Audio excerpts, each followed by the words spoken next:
comme nous avons un ADN qui nous est propre, il n'y en a pas deux Mhm. identiques, toute chose qui existe a une fréquence qui lui est unique, une adresse URL qui lui est unique.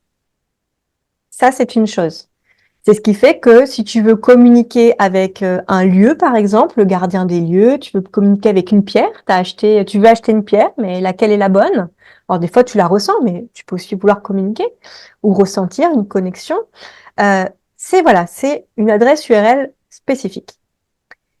Ensuite, par ton âme, ta mission de vie, ton chemin d'âme, ce que tu es aujourd'hui dans cette vie, tu as une fonction, une utilité pour toi-même, pour la société, pour plus grand que toi. Donc il y a des choses dans cette vie qui ne te sont pas destinées véritablement.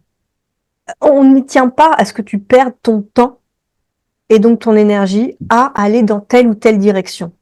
Donc on ne veut pas que tu perdes de temps à communiquer, à canaliser avec telle et telle fréquence. Ce qui fait que, objectivement, tu peux, il n'y a rien qui t'en empêche, mais tu vas voir, parce qu'on ne veut pas, parce que tu n'es pas destiné à ça, tu verras que tu auras plus de mal à te connecter. Si tu n'es pas D'accord. destiné à faire de la communication animale, mais à communiquer avec les anges, tu vas vouloir communiquer avec les animaux et tu vas sentir, tu vas le sentir, tu vas le vivre. Ta communication, elle n'est pas aussi fluide, tu as plus de mal à avoir les informations, tu te déconnectes rapidement, alors que quand tu es avec les anges, bah, tout de suite tu as les informations. Donc en fait, tu peux, mais tu vas voir que ça marche pas aussi bien que quand tu es connecté à ce qui t'est destiné. Et donc, ce qui t'est destiné, comment le savoir?